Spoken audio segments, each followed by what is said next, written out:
RVBN, the Rich Video Blog Network, home to weekly NFL predictions, great personality profiles, top 10 list of everything and anything, professional wrestling video blogs, sports video blogs, MBTA video blogs, and a whole lot more. A great collection of my work is on Facebook and YouTube. RVBN, the only video blog on the internet that matters. Good afternoon, Facebook, YouTube, Twitter, and Google+. This is Rich again, back for your first video blog of the day for Tuesday, November 15, 2016, around 3:23 in the afternoon, Billerica, Massachusetts. It's raining out right now, about 50 degrees. We do need the rain, a little bit breezy, but we have to cut down this deficit. It could be worse. It could be 6, 7, 8 inches of heavy wet snow. Some news to report on the RVBN Newswire. Last night, the New Orleans Pelicans beat the Boston Celtics by a score of 106-105 at the Smoothie King Center in the Big Easy. Celtics are 500. UMass Lowell Riverhawks men's basketball team beat Wagner by a score of 87-76 for their first win of the season at Costello Fieldhouse.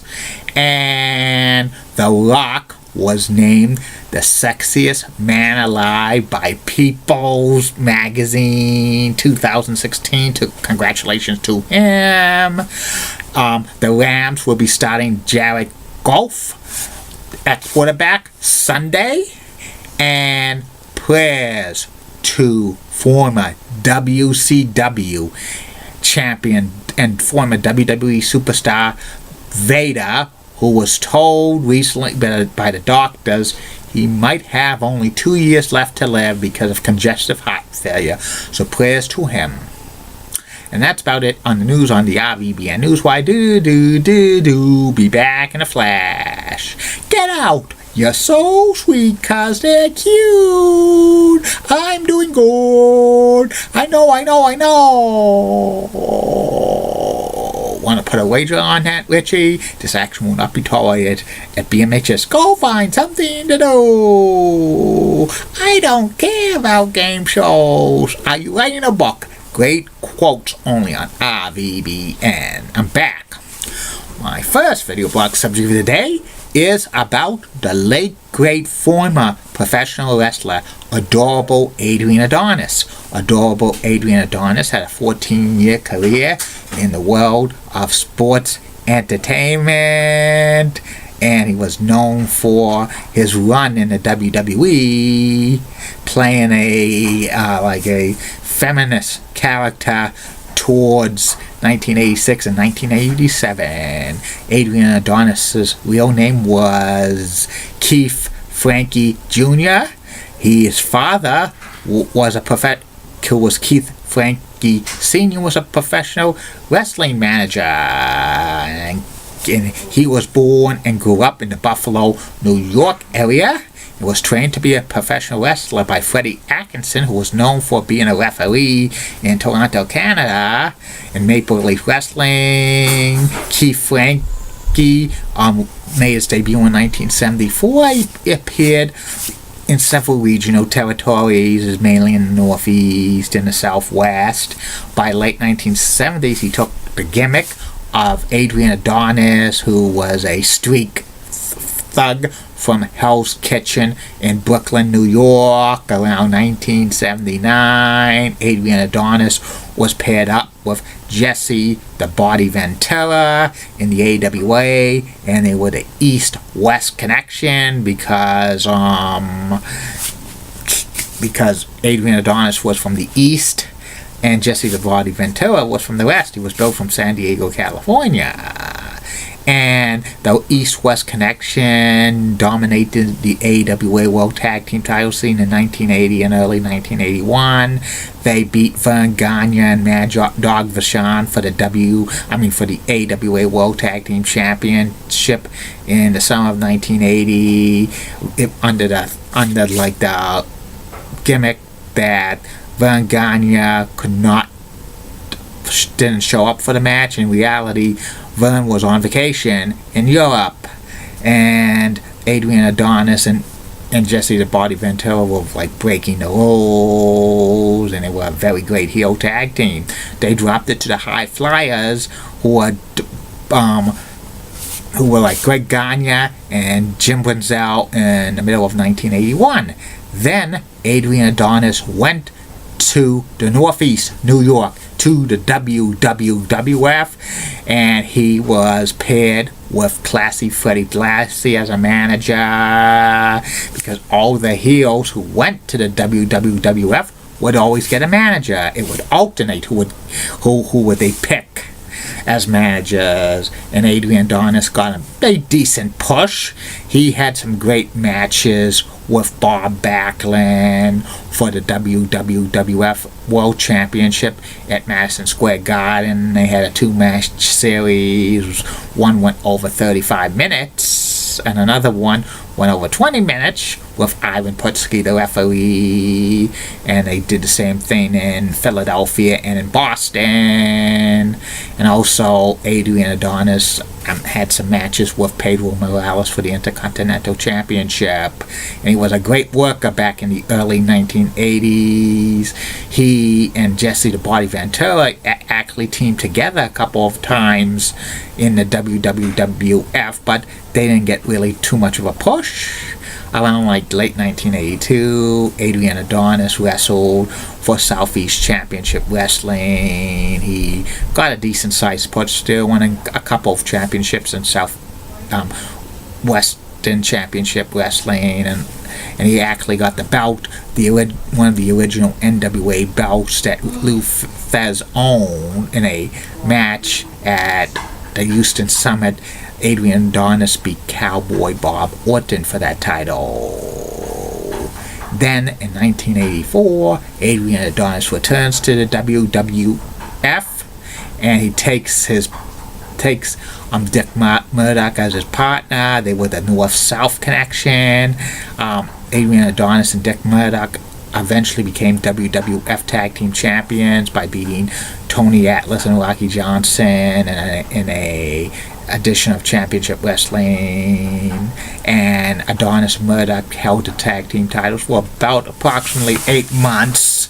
They faced off against teams like the Samoans and Mil Mascaras and S.D. Jones and the Briscoe brothers. Eventually, Adonis and Murdoch lost them to the U.S. Express, Mike Rotundo and Barry Windham at a non-televised show in Hartford, Connecticut. Then Murdoch leaves the WWE, and Adrian Adonis stays put. He reforms that biker gimmick, and he was managed by Bobby the Brain Heenan for several months in 1985. Then, in a trade, he went to Jimmy Hart, and Bobby the Brain Heenan got King Kong Bundy around this time.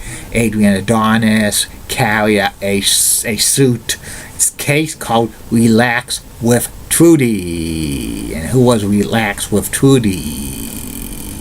That was the $64,000 question. It was revealed in early 1986 that Adrian Adonis got a makeover. He no longer had the biker gimmick. He dyed his hair blonde and became adorable Adrian Adonis, having pink tights, having like barrettes in his hair, kind of an exotic Adrian Street gimmick for the WWF, and he became a massive heel, and he was gaining weight. There were rumors going around that Adrian Adonis got this gimmick as punishment for getting his becoming overweight. And Adrian Adonis just became a comedy mid-card heel. He feuded with Mr. Wonderful Paul Orndorff, and he had his own interview segment called The Flower Shop on Championship Wrestling that replaced Piper's Pit. And when Rowdy Piper came back. They had a big feud. Adonis attacked Piper on Piper's pit, but then Piper destroyed the flower shop, and this feud went on for several months. It culminated at a retirement match, hair versus hair, WrestleMania 3 between Piper and Adonis. A few weeks before the match, on a TV taping, it was the Adrian Adonis and the Dream Team, which was Brutus Barber Beefcake and Greg the Hammer Valentine facing off against Lanny Poffo and Can-Man Connection, who was Tom Zink and Rick Martel, and Adrian Adonis accidentally cut the hair of Brutus Barber Beefcake. And later on in that match was Piper's retirement match. The referee gets knocked out. Adonis puts a sleeper hold on Piper, but then Brutus Barber Beefcake comes in and attacks Adrian Adonis. Piper puts Adonis in sleeper hold, and then Piper wins his retirement match, and then Brutus Beefcake cuts Adrian Adonis's hair and he shaves him bald. And the feud probably going into summer of 1987 for the WWE would be Brutus Barber Beefcake against Adrian Adonis, who has shaved head. Adrian Adonis only wrestled one television match with his bald head because he got fired soon afterwards for insubordination. Heard something, he violated the WWE dress code. Then he went back to the AWA, keeping the adorable Adrian Adonis gimmick, hiring Paul E. Dangerously as his manager, feuding with Wildfire Tommy Rich, which was a decent feud. And later on, Adrian Adonis lost to Greg Gagne for the AWA World International Television title in late 1987. Adrian Adonis was supposed to go on a tour of Japan with several AWA wrestlers, but he suffered an ankle injury, and around this time he was suffering some financial difficulties. Vern Gagne stopped paying him because he was injured, and back then wrestlers didn't have guaranteed contracts. If you were injured and couldn't perform, they weren't going to pay you. Adrian Adonis was pissed over that. Then he tried to go back to the WWE, but the WWE was not interested in Adrian Adonis unless if he lost a significant amount of weight. And then Adrian Adonis goes to Japan in the spring of 1988, teaming with a lot of wrestlers, including Owen Hart and his former partner Dick Murdoch. And he slimmed down a little bit. But on the 4th of July, 1988, while in Newfoundland, Canada, Adrian Adonis and several wrestlers were driving into a truck, and they were going to a wrestling show in Newfoundland, and then there was an accident. The van got smashed into something, and then Adrian Adonis falls over the cliff, the brook. He suffered serious head injuries, and he passed away a short time later.